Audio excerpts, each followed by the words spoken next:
Hi all, it's Jacob Austin here and welcome to episode 138 of the Subcontractors Blueprint, the show where subcontractors will learn how to ensure profitability, improve cash flow and grow their business. Today's episode is all about adjudication, focusing in on payment mechanics that work around it, where subcontractors get exposed, and critically, how to succeed with particular focus on the records that you need to have if you ever want to use it.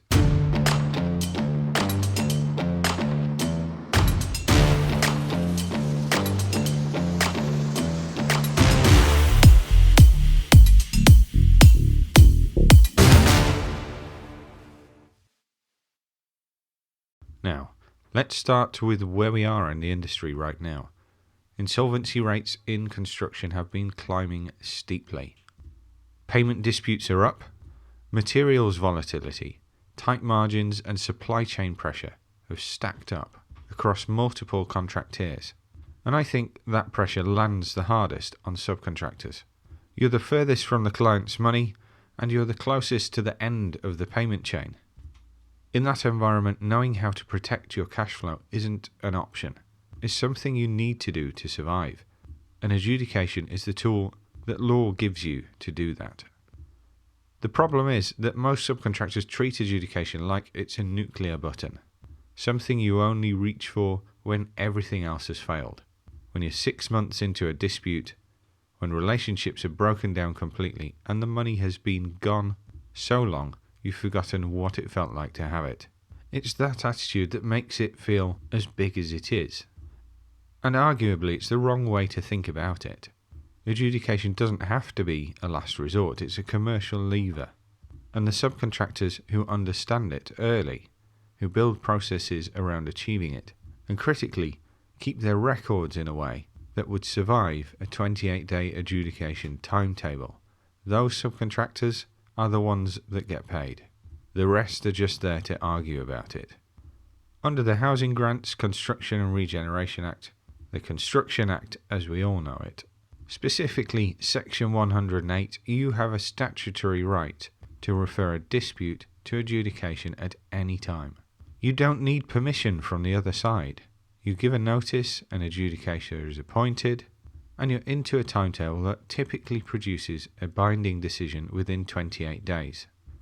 That speed is the entire point of adjudication. It's there, a designed system to preserve cash flow and keep projects moving.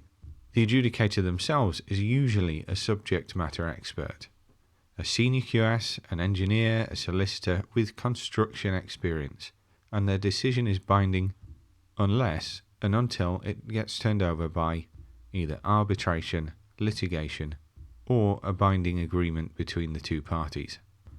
The important word there is unless. The decision isn't necessarily the death of the argument if you think it's gone wrong, but what really matters is it gets enforced fast. The technology in construction court has a default position of enforcing adjudication decisions.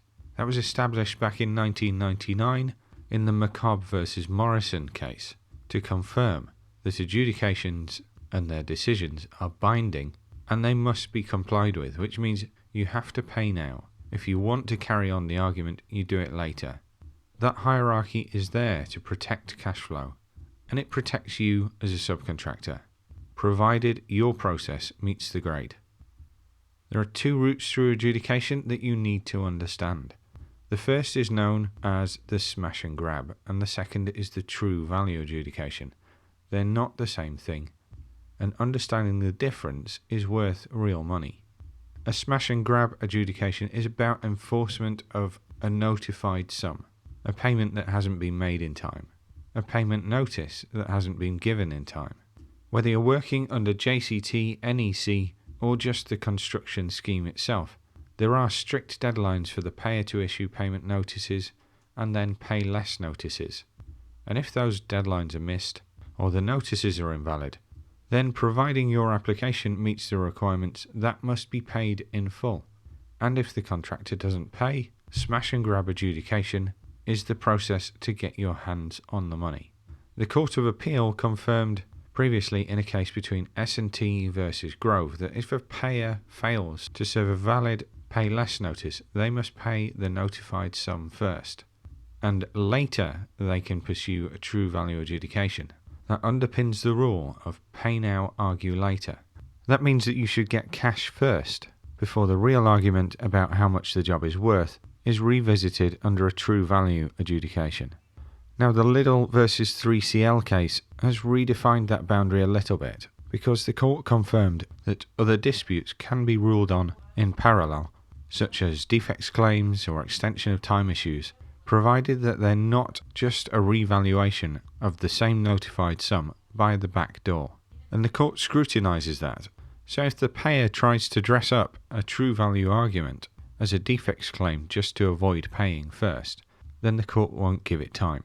And what that means to you as a subcontractor is if you submit a compliant application and the main contractor fails to serve a valid pay less notice and time, then you've got serious leverage. So why wouldn't you use it? The most common failure for subcontractors using adjudication isn't the adjudication itself, but it's everything that happens before that, before it ever becomes necessary. Because subcontractors lose adjudications, or sometimes avoid using the mechanism entirely, because their underlying records aren't good enough. By the time you're in a 28-day adjudication, you do not have time to go back and rebuild a paper trail. That means if something isn't already documented at the time in a way that links directly back to the contract, you're presenting your case with one hand tied behind your back. The second issue is not tracking your notice windows. Application dates, followed by payment notice dates, followed by pay less notice dates. These all have specific deadlines tied to the payment schedule in your contract. Miss your application date under NEC4 and you risk the assessed amount being capped at your previously applied amount. If you fail to spot the main contractor's pay less notice was served late or was missing the required breakdown, you've missed an opportunity for an adjudication that was sat right in front of you. The third issue is mixing up the different types of dispute. Trying to package up a payment claim, a loss and expense argument, a defects counterclaim, and an extension of time issue into a single confused referral that gives the contractor clear ability to challenge that process legitimately in court later.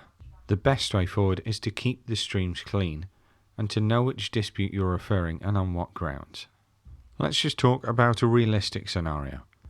You're a mechanical subcontractor on a large commercial fit-out, and your application has been submitted on time. It states the sum and the basis of calculation clearly. The main contractor is under pressure and their own program and cash flow.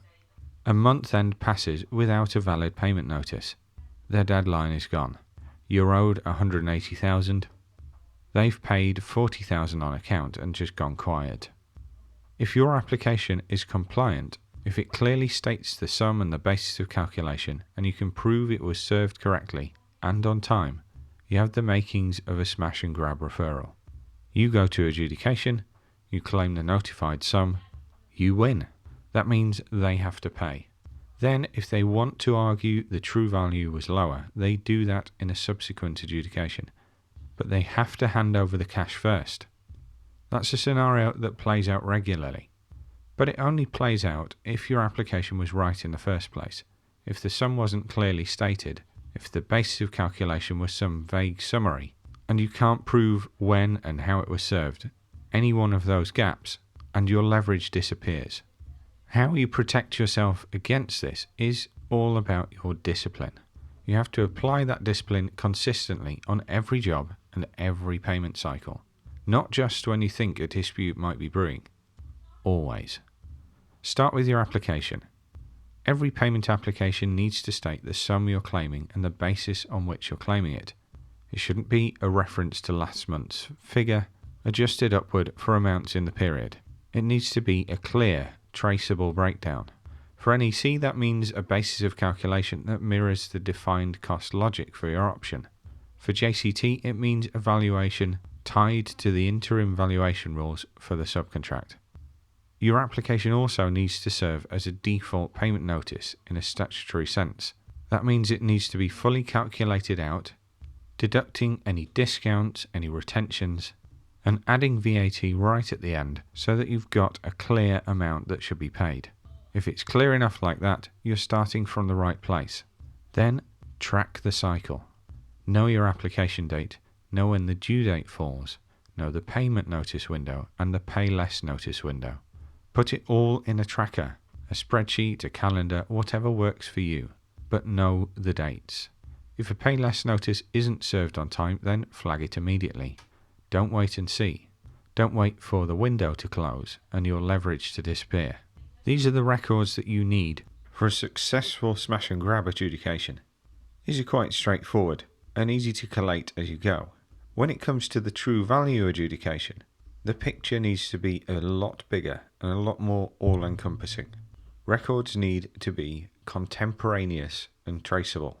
That means your records exist at the time the events happen, not 6 months later when somebody's trying to reconstruct some kind of story. These are your site records, progress photos, delivery notes, variation instructions, all dated, all stored, all linked back to the relevant contract mechanism. For NEC jobs, that means your compensation event files, early warnings, quotations, program records, the accepted program logic.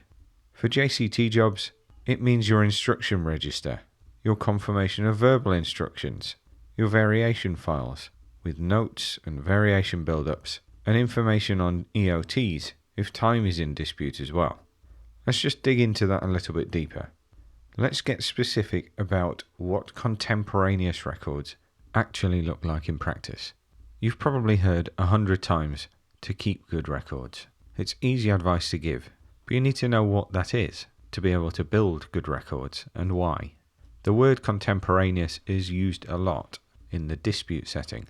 It doesn't just mean recent, it means created at the time that the event occurred by somebody who's present, with no knowledge of how things were going to unfold. It's just facts. That last part matters. An adjudicator or a court further down the line places a lot of weight on the records that were made before anyone knew that there was going to be a dispute. A site diary that's written the day the problem happens is far more credible than narrative that you've compiled 6 months later from cobbled together bits of stories, relying on people's memory and email chains. The contemporaneous record is your witness, so you need to build it like one. On a live job, that starts with your site diary. Not the main contractor's site diary, it needs to be your site diary from your supervisor, your working foreman, your site manager, whoever's running that operation on the ground for you. They need to write it every day. It doesn't have to be paragraphs of commentary, short factual entries. Who's on site, what work is carried out, what's completed, what couldn't be carried out and why, what visits have happened from the main contractor's team, instructions or confirmations that are given verbally, and crucially, access problems, delays, plant breakdowns, materials that didn't arrive, weather if it's relevant to your work. It can be a physical document written into a diary, or it can be a digital log, but it needs to be kept consistently. A site diary with gaps can be weaker than no site diary at all because the gaps become the story. Coupled to the site diary, and they work really strongly together as a pair, are your photographic records. Photographs are evidence, but only if they're taken correctly. A photograph without a date, a location reference, and knowledge of what it's showing can almost be useless in a dispute. But a time-stamped photograph, and most project apps will do this for you automatically now, captures progress at regular intervals, not just at the end of activities, but throughout them. Things that get covered up are especially important, so we're thinking concrete pours, drainage runs, structural fixings, M&E fixings that are covered up by plasterboard. Once it's covered up, the only record of it is your photograph. So if there's a defect allegation later or a scope dispute, that photograph can be worth considerably more than any retrospective argument. It could avoid you opening up the work. When your photographs support the site diary that you're presenting, you've got a superbly credible narrative. And credibility is how you win in a dispute. Alongside photographs, you need to build a drawing and instruction register.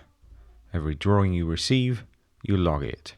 Drawing number, revision, date received, and who issued it.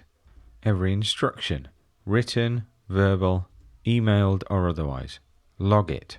Verbal instructions are a significant exposure point for subcontractors.